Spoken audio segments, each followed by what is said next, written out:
KVU 25 News Now at 10. Good evening and thank you for joining us. I'm Amaya Norman. And I'm Trenton Whiting. Today, Sunday, marks the 84th anniversary of the surprise attack on Pearl Harbor. A remembrance ceremony was held at the National Pearl Harbor Memorial in Honolulu to honor those who died on that fateful December 7th day in 1941 when hundreds of Japanese bombers attacked the Pearl Harbor Naval Shipyard. More than 2,400 young American troops were killed and some 1,100 more were wounded. The attack pulling the United States into World War II. Only 12 survivors, all over the age of 100 years old, are still alive today. And for the first time, none were able to attend this year's ceremony at the site of the attack. Residents in Victoria met this morning to also remember Pearl Harbor. They met for a flag raising ceremony and a rifle volley in honor of the anniversary. Veterans and residents met at Murata Senior Living for the 81st year. Attendees also heard the playing of taps during the event. It was a solemn ceremony as the local community remembers the shock and loss of the Pearl Harbor attack. Emergency crews in Yoakum are responding to a gas leak that has several roads blocked off. City officials say the closure stretches from the 800 block of Irvine to West Street and West Hockham. Crews arrived on scene Sunday and are working to assess the situation and secure the area. As a safety precaution, the roadway is shut down to all traffic. Authorities are urging drivers to avoid the area and take different routes until the scene is cleared. No injuries have been reported at this time. A yearly tradition in Port Lavaca celebrates families who have lost loved ones to violent crimes. I spoke with a few people there who have been a part of the Tree of Angels since near the beginning. They shared their experience. The Tree of Angels has built a community for those who have lost loved ones to violent crimes. Everyone has the same thing in common, so it's definitely nice to be around a bunch of people with a likewise situation. The event has grown every year as families join together for support and encouragement. I love that there are people out there willing to come and find a community and find a family. The stories vary, but everyone there can relate to losing a loved one too soon due to tragedy. Go from having the holidays with the people you love and then all of a sudden you don't have them.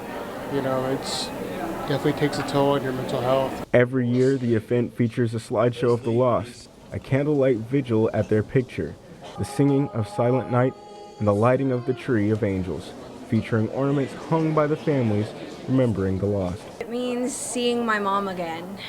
Every time I see her name and picture pop up on that screen, it just reminds me of her. It just holds such a soft, sentimental place for me to just remember her. An organizer told me there were 300 victims represented tonight on the tree this year from over 200 families. Wow. Now let's go to Jacob Lozano with the first look at our forecast. Jacob, how is the weather going to be looking? Well, it was beautiful today. It was quite nice, and then the front came in too, so it's dropping our temperatures quite a bit. We can take a quick little look at the look outside right now, and temperatures are at 53 degrees and clear skies for us here. The winds have been picking up at about 17 miles per hour there, and the dew point is dropping, so it's going to be feeling a little bit chilly for tomorrow morning. I do want to show the Doppler though, because it does show the gust front that pushed out. It's a quick little push, but you can see that line of just likely just bugs as well as other debris up in the atmosphere that was just getting pushed down there, and it got picked up by our radar. So the time of the front was around 4 o'clock there, but temperatures tomorrow morning are going to be quite chilly. We're going to be watching for some upper 30s likely across the Crossroads region. It's looking like 40 degrees for us, but I wouldn't doubt if we get a little bit colder than that. But temperatures are actually going to be dropping a little bit colder for Tuesday night. We'll talk about that. Plus, we are watching for a warming trend for later this week. We'll talk about all of that. Trenton? A bus carrying students and staff from Grand Junction Central High School was involved in a two-vehicle crash last night at 6th and Kipling in Lakewood. Police say multiple people from both vehicles were taken to the hospital, at least 15 in total, with injuries ranging from stitches to broken bones. The students were in town for a wrestling tournament, and the crash happened after the competition. Several hospitals report patients in fair to critical condition, including at least one person who was ejected. It's still unclear how many of the injured were on the bus or in the car. Lakewood police say the cause of the crash is under investigation, including whether speed or alcohol played a role. Now to one of the largest settlements for a killing by police in U.S. history. The San Diego City Attorney's Office has agreed to pay $30 million to the family of a 16-year-old who died after being shot by an officer in January. We want to warn you, some of the images you may see might be disturbing. Here's ABC's Melissa Adon. Tonight, after a 16-year-old was killed by police while running from gunfire, the city of San Diego agreeing to pay out a $30 million settlement to the family of the victim. 16-year-old Kanoa Wilson killed in late January after officers shot him while he was fleeing another person. This was a 16-year-old boy who was just days away from turning 17 who was double tapped, shot in the back. Kanoa's parents suing the city and the officer who shot him. In graphic surveillance video released by authorities, Kanoa seen running away after police say another person fired towards him. Kanoa then running past police officer Daniel Gold. Gold firing 2 shots. Kanoa then heard screaming and collapses. San Diego police officers then seen attending to Kanoa. As of right now, this is our only suspect, the one that we're doing medical work on right now. Police say officers performed CPR and while doing so found a handgun. The teen was taken to the hospital where he later died. The settlement, one of the largest for a police killing, exceeding the city of Minneapolis's George Floyd settlement. The San Diego Police Department says Officer Gold is now working in an administrative capacity. The San Diego City Council will likely approve the settlement on Tuesday. Melissa Adon, ABC News, Los Angeles. CNN has learned the Education Department is temporarily bringing back about 250 workers who were placed on administrative leave last March. Officials say the move comes while the federal government fights efforts in court to cut jobs at the agency. A spokesperson says all employees will be used to keep the department running, including staff in the Civil Rights Office. Those workers received an email last Friday instructing them to return to help with civil rights cases. The Trump administration has previously vowed to dismantle the Education Department. The Victoria County Commissioner Court will meet Monday, December 8th at 10 a.m. in the county courthouse. On the agenda, the commissioners consider the appointment of an interim director of the Animal Services Department. They'll also consider a request from the county volunteer fire department for nearly $4,000 to buy a 40-foot unit to use as a secure storage facility and department office. Commissioners Court meetings are at 115 North Bridge Street on the 2nd floor in room 241. For more local news, content, weather, and sports, come to our website at crossroadstoday.com. And if you see news happening, let us know. Call the number on your screen to contact our newsroom or email us your tips at staff@crossroadstoday.com. A growing showdown over boat strikes in the Caribbean and why the Trump administration is under pressure to release the new video. Next. Temperatures today got very warm, 81 degrees right before the front rolled in, but it was 53 this morning. We're going to be seeing some cooler temperatures, more seasonable for this time of the year. We'll talk about that coming up.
Now to the showdown over the boat strikes in the Caribbean. The Trump administration is facing calls to release video of the second attack in September on a suspected drug boat.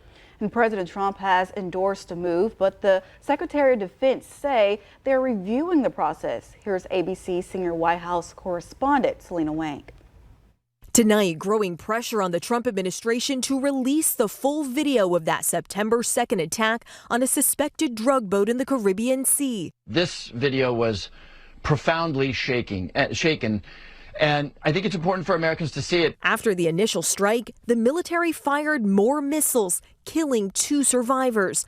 The top Democrat on the House Intelligence Committee, one of the few lawmakers who has seen the unreleased footage, describing the second strike as an attack on defenseless survivors, an act that, if true, would violate international law. I think it's really important that people see what it looks like when the full force of the United States military is turned on 2 guys who are clinging to a piece of wood and about to go under. But the top Republican on the Senate Intelligence Committee insisting all 11 people on board were valid targets, echoing Defense Secretary Pete Hegseth's argument that the survivors were still in the fight. It looked at one point like they were trying to flip the boat back over, presumably to rescue its cargo and continue their mission. Just days ago, President Trump told me he would support releasing the full video. You released video of that first boat strike on September 2nd, but not the second video.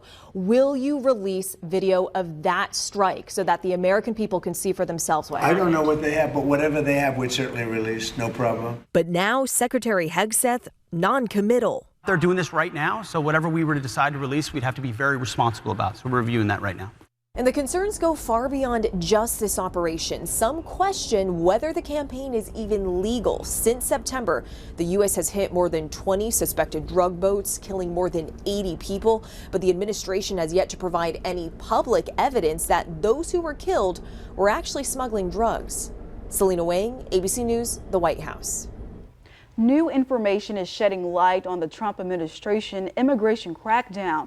The government has arrested about 220,000 people in the 9 months since President Donald Trump took office. That's according to the Data Deportation Project, a research group associated with the Berkeley Law School in California. The group also found ICE agents detained nearly 75,000 people with no criminal records since last January. The data's release comes as ICE steps up its enforcement in Democratic-led cities such as New Orleans and Minneapolis. So far, no comments from the Department of Homeland Security.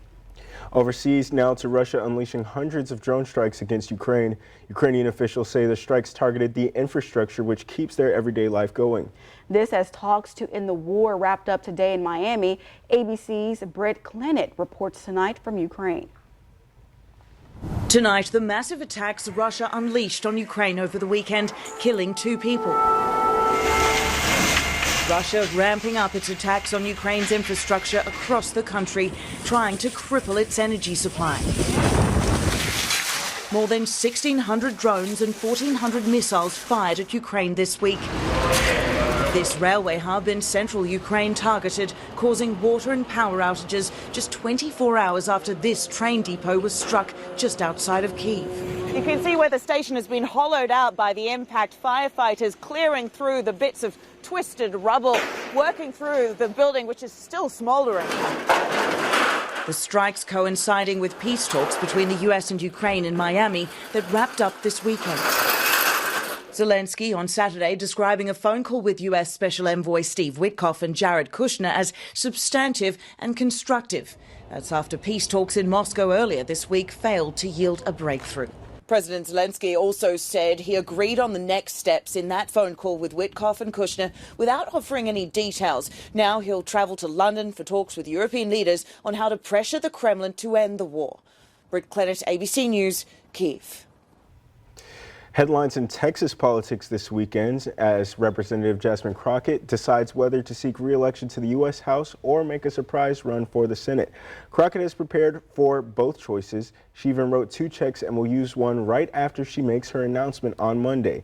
If she runs for the Senate, she'll join other Democrats already in the race, like Congressman Colin Allred and State Representative James Tallarico. Some Republicans say her decision could get their voters more excited as Senator John Cornyn runs again.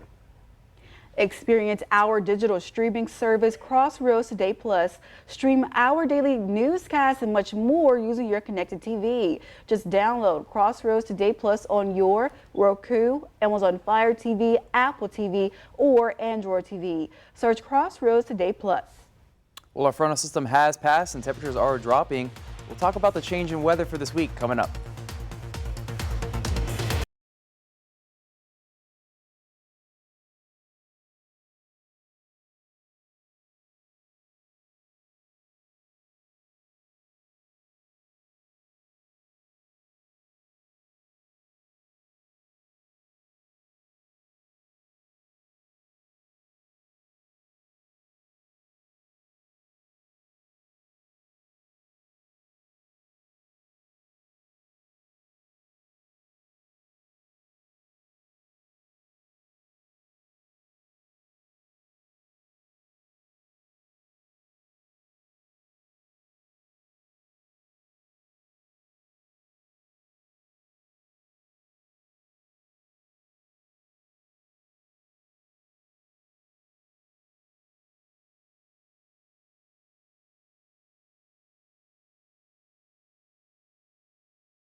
I got a question. You like hot or cold weather? Cold. Cold?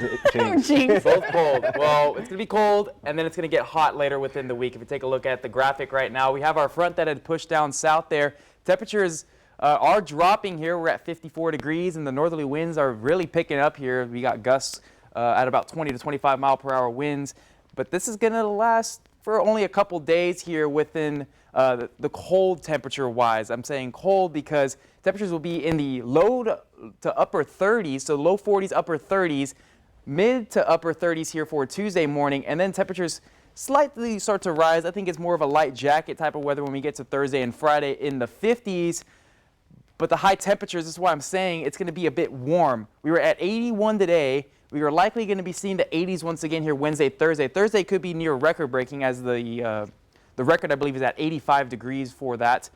So it's going to be a bit warm as we head later within the week, but temperatures these next 2 days are going to be a little bit on the cooler side. So you definitely want to have a jacket for the morning time, and then maybe just have a little light jacket to maybe not even the jacket if you're depending on what you're wearing. So winds will still be blowing out of the north, but because of those high temperatures, that's thanks to the high pressure out west there in the Pacific. So it's allowing for a dip in the jet stream. It does end up moving a little bit farther west here, and it actually opens up a bit of a ridge here for us, and that's going to increase our temperatures there as the pressure difference begin to increase here for us. So just like a pressure pot, it actually will start to increase our temperatures here for us, but it's not very long-lived. We start to see a breakdown in the high pressure. That'll help open up another dip and possibly another frontal system later within the week. So tomorrow, sunny skies. Temperature is going to be really cold in the morning. Make sure you bring that jacket. Winds will still be blowing out of the north-northeast at about 10 to 15 miles per hour.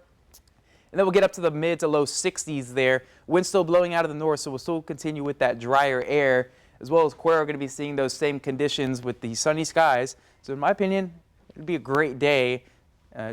Maybe just want to take that one layer off there by the afternoon time, though. So temperatures will start to rise here. We'll start to see wind shift out of the southwest there. That'll help increase our temperatures as well. So looking at these next 2 days here, Wednesday and Thursday, to be our peak temperatures there, but then we see a front start to move in here. The timing's still a little bit off. It's a very slow moving front here. That's why we have it for the northerly winds for Friday and Saturday. So it's looking like it's going to move in here Friday and help drop our temperatures down to 71. And then we'll start to see possibly some 30s there for Sunday morning. But I don't mind a high of 60. That's about average for this time of the year. So December-like feel for it, I'm okay with it because we've been feeling it for the first week here in December, and I'm all here for it. Now, don't forget to scan the QR code for more news, weather, and sports. And speaking of sports, we got Ray. Thank you, Jacob. And you know, you didn't ask me what I would prefer it to be, but I think I would prefer it to be like a nice good 50. I want the fireplace going on. But anyway, I'll tell you what else is warming up. Some high school football playoff action. We're going to be previewing the Yoakum Bulldogs. Here are their first preview and more coming up in your sports.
Now, only 3 teams from our area are still standing in the high school football playoffs, and one of those powerhouse teams is the Yoakum Bulldogs. The squad keeps raising the bar, showing stronger and stronger as we dive deeper into the postseason.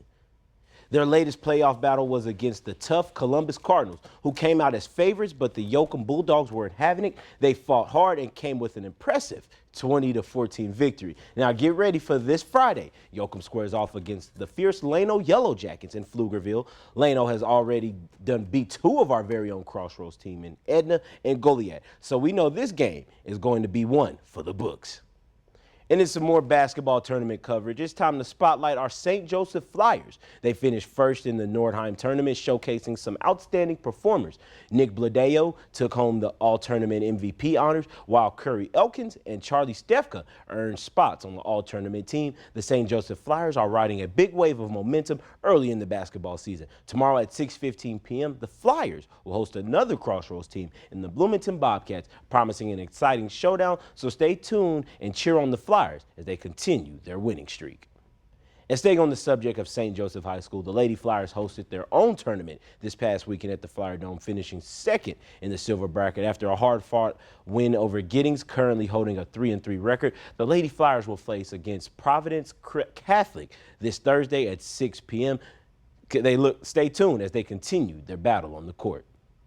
And the college football playoff bracket were released today, and Texas has 2 teams competing for a national championship. And let's start off with Texas A&M. After narrowly missing the SEC championship game, the Aggies still earned a spot in the playoff bracket, finishing 7th. They will take on the 10th-ranked Miami Hurricanes on December 20th at noon. This game will also determine who moves on to face Ohio State. Max, I know you're listening to that, in the quarterfinals. So stay tuned as Texas football heats up in the hunt for a national title. Texas Tech, on the other hand, will have a bye in the first round of college football playoff. That means you can expect the Red Raiders to be locked in and ready to go on January 1st. The reigning Big 12 champions will face the winner of James Madison and Oregon game, which is also scheduled for December 20th. And the Houston Texans battled the Kansas City Chiefs tonight, and it was a battle nonetheless as the elite defense was played on both teams. Houston holding Kansas City scoreless in the first half. Stroud having a stronger game against Mahomes, throwing for 200-plus yards. Here's the current score, which sees the Texans up 17 to the Chiefs 10. The Texans will play the Cardinals next Sunday at noon. But that does it for your sports. Trenton? Oh, thank you, Ray, and I love to see that Texan score. I absolutely love it. Bet you do. Well, from forecasting storms to cracking jokes, Trey has been doing it for 15 years, and today we're honoring his incredible journey here at KVU TV. Up next. Woohoo!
a moment to recognize one of our very own here at KVU TV.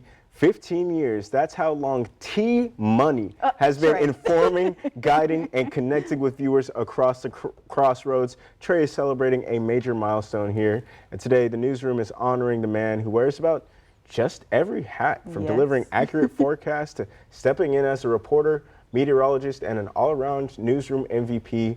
Trey's dedication to this community has never wavered, and his dedication to us has never wavered either, whether he's tracking severe weather at midnight, covering a story when he's needed, or just really taking care of us here at the station. He keeps our spirits high, and we appreciate T-Money for everything that he does. We really do. Happy 15th anniversary. That picture is going to forever be funny to me. I think 15 years is just a true testament to how good he is at his profession. Absolutely. Just being able to jump and do everything that we need him to do around. 100%. I appreciate him for sure. I've learned a lot from him just from starting out in the business. It's Absolutely. awesome. One thing that I've learned, he was actually there at my first live shot, and I was really nervous, and he really just calmed me down. I was like, hey, you got this. You've been here before, even though I hadn't. But it helped me out, and basically I took off running after that moment. That's amazing. When I first got here, Trey just put a smile on my face with a funny joke. He always having jokes around the newsroom. So happy 15th anniversary to the weatherman himself. Yeah, but now to our weatherman here. Right now, we'll talk about something Trey enjoys, the 7-day. We'll go ahead and talk about it. We got cooler weather for tonight. It's going to be a little bit chilly tomorrow morning. We'll get up to about 64. The winds will blow at about out of the northeast at about 10 miles per hour. Tuesday morning is going to be even colder. We're looking close to the mid-30s. And then we go later in the week, and we could be seeing record high temperatures here for Thursday. We got 81 there on the number for those temperatures. And then we watch for another front here for Friday into Saturday. Timing's still a little bit off, but it's a very slow moving front is what we're watching for. At least we're happy that we're getting sun again, you know? Yeah, absolutely. Because it was raining last week. Yeah, and I wanted cold weather with the sun. Yeah. Yeah, we both love cold weather, but we also both love the sun. Want the sun. Thank you for joining us. Remember to subscribe to our YouTube channel, Crossroads Today, and join Carolina Estrain and Parker Cox for 25 News Now Sunrise at 5 a.m. Have a great night.